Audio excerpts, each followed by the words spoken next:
Tathmini kutoka Wizara ya Ulinzi ya Marekani, Pentagon, imeeleza kuwa inaweza kuchukua hadi miezi 6 kuondoa kikamilifu mabomu yaliyotegwa na Irani katika mlango bahari wa Hormuz. Hali hii inatishia kuendelea kubaki juu ya bei ya mafuta duniani kama ilivyoripotiwa na gazeti la Washington Post siku ya Jumatano. Mambo makuu yaliyoangaliwa katika ripoti hiyo ni kama ifuatavyo. Athari za kiuchumi. Tangu kuanza kwa vita dhidi ya Marekani na Israeli, Irani imefunga njia hiyo muhimu ya maji, jambo ambalo limesababisha kupanda kwa kasi kwa bei ya mafuta na gesi na kuvuruga uchumi wa dunia. Jambo la pili ni muhimu wa mlango bahari. Takribani 1/5 ya mafuta na gesi duniani hupita katika njia hii wakati wa amani. Kwa sasa njia hiyo imebaki imefungwa huku kukiwa na usitishaji vita usio na msimamo uliowekwa na Marekani. Jambo la tatu, changamoto za kiteknolojia. Wabunge wa Marekani walijulishwa kuwa Irani huenda imetega mabomu 20 au zaidi. Baadhi ya mabomu hayo yanaongozwa na teknolojia ya GPS, hali inayofanya kuwa magumu zaidi kugundulika.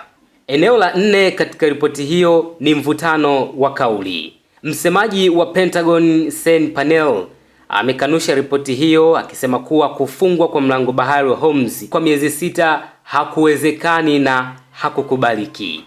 Alidai kuwa taarifa nyingi kwenye ripoti ya Washington Post ni za uongo. Mlango bahari wa Hormuz umeendelea kuwa eneo hatari na ni moja ya eneo ambalo limekuwa ni msimamo wa Irani.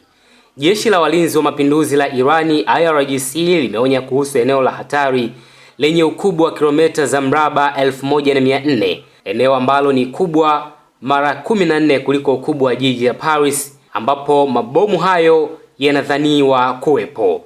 Spika wa bunge la Irani amesisitiza kuwa mlango bahari huo hautafunguliwa maadamu mzingiro wa jeshi la majini la Marekani unaendelea. Juhudi za kimataifa. Wakati huo mazungumzo yameanza mjini London yakihusisha wapiganaji wa kijeshi kutoka zaidi ya nchi 30. Mazungumzo hayo yanaongozwa na Uingereza na Ufaransa, yanalenga kuunda muungano wa kimataifa wa ulinzi ili 1. Kulinda usafiri wa baharini mara baada ya mapigano kuisha. 2. Kuratibu shughuli za kuondoa mabomu, the mining operations. 3.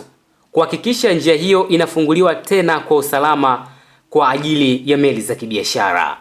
Hata hivyo, makampuni makubwa ya usafirishaji kama vile Hapag-Lloyd na Ujerumani yameelezea wasiwasi mkubwa na yanahitaji maelezo ya kina kuhusu njia salama kabla ya kuanza tena safari zao katika eneo hilo.